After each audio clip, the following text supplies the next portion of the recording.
বিষয় অলরেডি আমার এই বিষয়ে কথা হচ্ছে এবং আমি নিজেও এই বিষয়ে তথ্য এবং আগামী দিন দেখবেন আমরা এটা এমনিতেও আমরা করবো। কোর্টের নির্দেশ তো ঠিক আছে, কিন্তু আমরা নিজেরাই করছি এবং এটা নিয়ে চিন্তা ভাবনা চলছে। আজকেও আমি বসবো একটু বাদে এই বিষয়গুলো নিয়ে।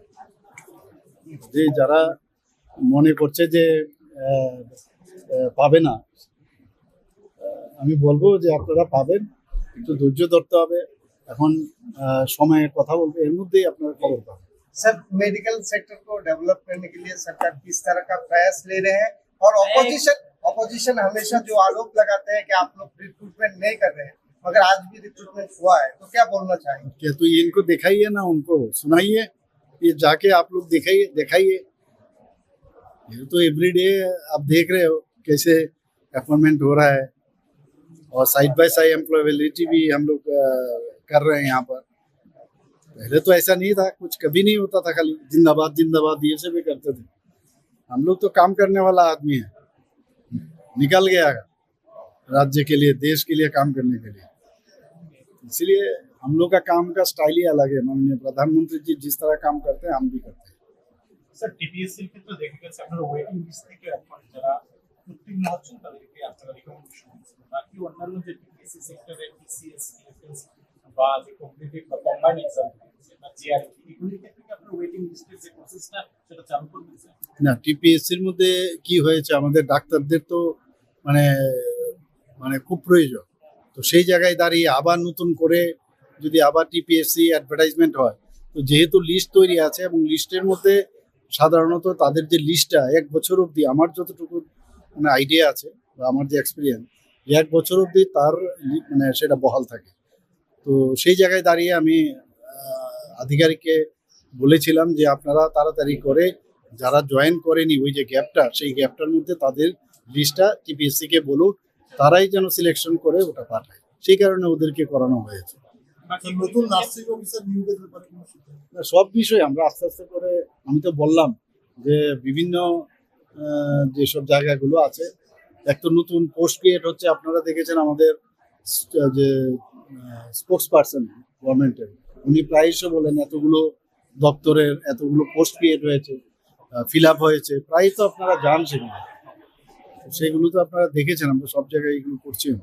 শান্ত শহরকে অশান্ত করার একটা চক্রান্ত হচ্ছে গতকাল করে মিছিলের মধ্যে আক্রমণ, কি বলবো? না, এগুলো তো অ্যাকচুয়ালি করা উচিত নয়। আমি তো বারবার বলছি।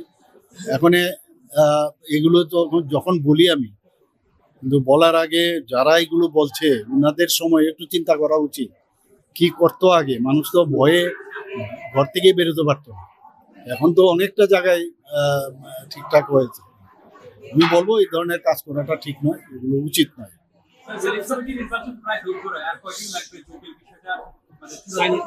খবর শুনবেন আপনারা, এর মধ্যে খবর পাবেন। বেশি দিন যেহেতু নেই, বেশি দিন তো আর নেই, বেশি দিন যেহেতু নেই, কম সময়ের মধ্যে আপনারা খবরটা পাবেন যে কি হচ্ছে।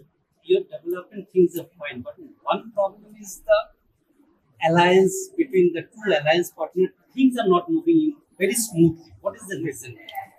At home, you see, there are always some problems, no? So we are partner in politics. So sometimes they want something, we don't want something. So like that. So on that basis, ultimately we'll come to the conclusion. Unanimous conclusion will be there, and we'll inform you later. But you have signed the tripartite agreement on common platform only, Yes, correct. side. Why it's getting delayed? No, it will be done because the way these peoples are, they want. These people, how they want, they may not be sorted out in that manner. So ultimately, the time will come that they also will agree.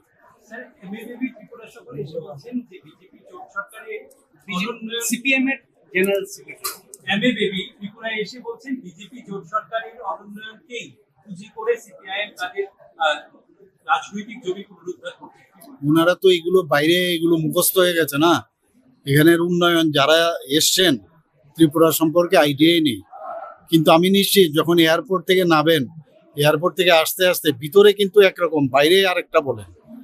এবং নিশ্চয়ই ওনারা বলেন ভিতরে ভিতরে আরে এত পরিবর্তন হয়ে গেল, আগে তো আমরা এসেছিলাম এরকম ছিল না। যে বলার জন্য সেটা বলেন।